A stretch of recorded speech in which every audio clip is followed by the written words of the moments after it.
Wah, wah, wah. I don't care if you like me. I don't care if you like PulseChain.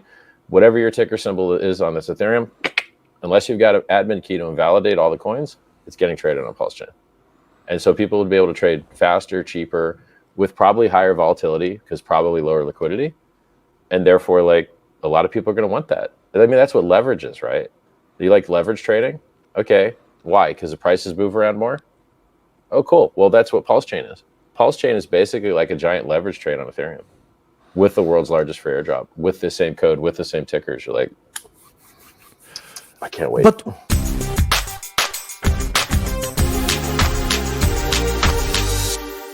gave away Hex for free to Bitcoin holders, you know, and it was worth like $500 million at some point. Now this is a dip, so technically it's worth less. And then the price of Hex went up 10,000x if you didn't stake. If you did stake, it went up a lot more. So there was like a big payday where you got at least a third more coins just from stake one day. And then it's had over 1,000 days of perfect flawless operation, while everything else around it has failed. So, you know, Luna went to 0. All the Ohm coins went to 0. Celsius went bankrupt. I begged everyone to take their coins off of Celsius. You know, I'm going to take this light off. It's like flickering. I invented a product that was designed to remove counterparty risk. You could just generate yield with your own keys and your own wallet with no middlemen. And then instead of using that, everyone goes and gives middlemen their keys and gets robbed, gets annihilated. I think it's early for Hex. It's not listed on the big exchanges. Everyone still thinks this is a scam because they're idiots. It's just Bitcoin with proof of work change. Instead of inflating to blow up the environment with SHA-256 mining, we inflate to reward stakers to hold the price up. It's Bitcoin with proof of work change, and it's more secure. You know, Bitcoin's had multiple inflation bugs. It's likely to have more because it's spaghetti code, whereas our consensus code is locked and isolated. We keep seeing inflation bugs everywhere. AVAX had one, XLM had one, Bitcoin had 2, Bytecoin had one, Monero had one. It's the most pervasive flaw in blockchain software, and Hex specifically solves it by having its consensus code locked and isolated in a place where you can't accidentally screw it up when you upgrade the network. It's like they upgraded the Ethereum network. It went from proof of work to proof of stake, and Hex still works flawlessly. Yay. So if you go to lookintohex.com, there's a chart of like Bitcoin and Hex and Ethereum and some of the things built on top of Hex, like Hadron and Maximus. So they're like, one of them you can combine into a giant stake and then you can trade it. And then another one, you can encapsulate stakes and then they generate NFTs, and then you can trade those NFTs, which also are the stakes themselves. So I guess those are two innovative products built on top of Hex. If you look at those charts, like, you know, we're still up massive versus everything. We're still up, you know, 100x versus Bitcoin probably. Like, I mean, when you go from 0.0005655 to 0.56, the 10,000x, even like if you go up 10,000x and you drop 95%, you're still up 500x. So even without staking, we're still up 500x. It's a lot. So we care a lot about the shiny things, and we feel stronger if we understand the shiny things, and we want to understand the toolboxes better. But in the end users only give a shit about cost and mad gains. That's all they fucking care about. And they should care about security, but they don't. So I care about security, but they're stupid. They don't care about security. But they do care about costs and mad gains. And so the upgrade of Ethereum from proof of work to proof of stake, it did not include some things that people thought it would include. So they thought it would include cheaper fees. Wrong. You do not get cheaper fees. They thought it would include higher throughput. Wrong. You do not get higher throughput. You just get miners getting paid less. Now they're called validators. They get paid a lot less. They don't blow up the environment. I like that. It's awesome. I think it's great. And so that, like, the core claim to fame for PulseChain is that you want cheaper fees, we can give you that. You want higher throughput, we can give you that. You want free new coins you might get rich on, we can give you that. And that's what people want. And that's what PulseChain gives. And the upgrade of Ethereum from proof of work to proof of stake, It just removes negative externalities from the whole crypto ecosystem. It makes it easier for the price to go up. It's good for everybody. Originally, if you look on our testnet now, that's a Parelia consensus Binance Chain fork with system state from Ethereum. It's been working fine for a very long time. But we know where the bugs are. And so it's not fine enough for us. And so we didn't really know whether the Ethereum guys would ever actually get the merge done, because they delay as hard as anybody. You know, software is a world of delays. There's no such thing as like software launched at time. I've never seen it. And I've never seen accurate estimates as when software will be completed either. And I've never issued any. And I've never been issued any.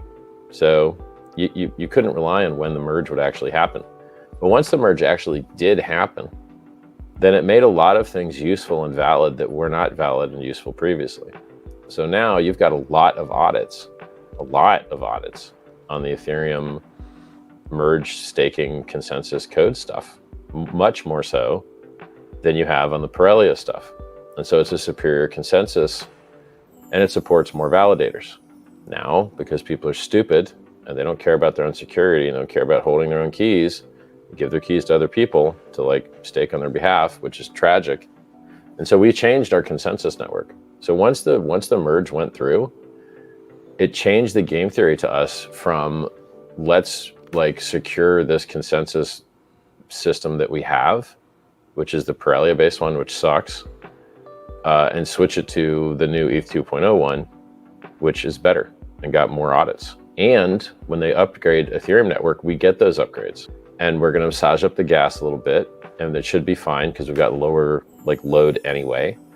And then we're going to burn 25% of the fees net so that you have much more burn than Ethereum has. And then I'll feel very happy. Everyone gets their new coins, higher throughput, cheaper fees, you know, valid and secure consensus network as audited as exists in the world, you know, and that's where we're at. Still suck balls. Like, is anyone really doing much on layer 2s? It's been years. Hex was the first actual layer 2 airdrop. We were the first people to actually use layer 2 for anything. And I think if you look at the ZK Sync, if you look at the ZK Sync contract, I think like the majority of coins in it is still Hex, except for ETH and stable. Nobody else uses it for anything. Well, sure, I believe PulseChain fixes that in the best possible way. We're using the most secure software with the most users, with the most deployed projects, with the most audits, with the most uptime that's never had an inflation bug. It's like, it's awesome. Like so many people get this idea that like you have to do only fancy shiny stuff. And you're like, McDonald's doesn't do fancy shiny stuff. They open a copy and a paste of a good ass delicious thing in new places. Copy paste, copy paste, copy paste. I think people totally underestimate. Well, I think people underestimate the power of just straight retarded copy paste scaling. And this is basically straight retarded copy paste scaling with extra fee burn because we care about price. So for instance, I'll give an example. This is a perfect, beautiful example. You're gonna love this. Where have we seen the most money lost recently? Bridges by far. 600 million on Axie, 500 million on Binance. I think there was like $1.5 billion on Polygon, but they caught it before it was used. And I think there's some other bridges had failures. I don't even remember off the top of my head. So we've got billion plus in bridge failures. Why are people bridging their coins? Because their coins are here and they want to get them to there. Okay, PulseChain comes along. Guess what, homie? Your coins are already over here. You don't have to bridge over. They're already here. You can bridge over if you want, but you don't have to because your other coins are already here. It's genius.